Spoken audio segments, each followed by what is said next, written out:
Allahu Akbar, Allahu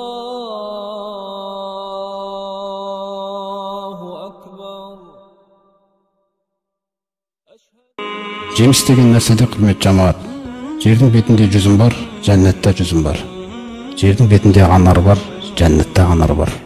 Жердің бетінде бал бар, жәннатта бал бар. Жердің бетінде сүт бар, жәннатта сүт бар. Жердің бетінде шарап бар, жәннатта шарап бар дегендей. Сонда Ибн Аббас радиаллаху анху айтады, бұл тек қана дейді атаулар ғой дейді, бір-біріне ұқсап тұрған. Заты ұқсамайды дейді ол. Оны көрген де емеспіз біз әлі. Ол бал деп аталады, бірақ оны ешкім көрген емес. Ол сүт деп аталады тек, бірақ оны ешкім көрген емес оны. Ол жақтағы өзендердің өзі, жаңа астарынан өзендер ағады деген. Ол біз осы өзендерді елестетеміз біз. Бір жақындатып ақылымызға қызықтырады. Асыл ол өзенді ешкім көрген емес әлі. Жәннаттың өзені деген нәрсені біз әлі білмейміз оны.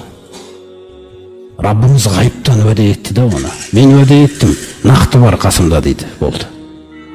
Міне, соның барлығы сол жемісті шақырады дейді ол. Яғни жәннаттағы адам қаласа мәзір береді екен. Қаласа шақырмайды. Ішкі дүниеде. Уалакум ма таштахи анфусукум. Ішіңде қаласаң болды дейді. Бір керемет нәрсесі, құрметті жамаат. Ана тақуа адам жәннатқа кірген кезде мына жақта нені қалады ішінде, әлі шыққан жоқ сыртқа ештеңке. Ва қутуфуха дания дейді, қараңыздар. Жеміс өзеңкейеді дейді. Ана адамның, тақуаның бүкіл клеткасына байлап қойған ғой жәннатта. Сіз бе? Ол соныкі ол. Сіз бе? Ол оның көңіл үшін жаралған жәннат ол, өзіңіз ойлаңыз да. Ол баға жетпес нәрсе болса да, тақуа артық болып тұр ғой сонда, өзіңіз ойлаңыз да. Өйткені тақуа адам үшін жаратқан дейді оны. Тақуаның ішіндегі нәрсесін сезеді. Не қалап тұр да, не ойлап тұр. Өзіңіз ойлаңыз да.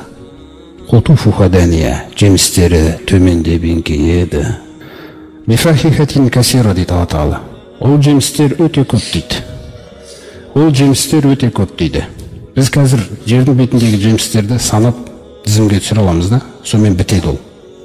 Бітеді. Бір толтырамыз айтар, бір кітапты толтыруымызға болады, сонымен бітеді ол. Бір жерде аталған касира деген ол бітпейді ол. Ол бітпейді мүлде. Ол келе береді, келе береді. Шақырады, келе береді, келе береді, келе береді. Тіпті бір жемістің өзі, мысалы бір жаңағы жүзімнің өзін алатын болсаңыз, ол шексіз жүзімдер ол. Әр жүзім екіншісіне ұқсамайды. Бізде бір жүзімге ұқсайды бәрібір дәмінде. Кішкене бір ерекшелік болып тұруы мүмкін бір дәм сезгіш адамдарға. Бәрібір ұқсайды ол. Дәм сезе алмайтындарға бүкіл жүзім бірдей. Мысалы, айырып танымайтындарға дегенім ғой.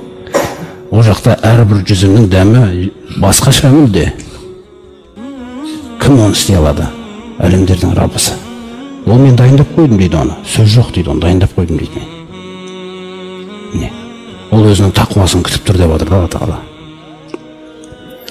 Вашарубин, сондай сусындар бар дейді ол жақта. Өте көп дейді ол сусындар. Мына дүниеде біз тамақ жеген кезде, құрметті жамаат, немесе не бір тамақ жейік, не жеміс жейік. Біз қарнымыз ашқандықтан жейміз да. Тою үшін жейміз ғой. Су ішсек те шөлімізді басу үшін ішеміз біз. Жәннат ондай нәрсе емес екен да. Жәннат рахат үшін жейсің. Рахат үшін жейсің. Ойла. Қарным тойып кетіп, жей алмаймын деген нәрсе болмайды ол жақта. Көрдің бе? Ол жерде түгел нәрсе ләззат.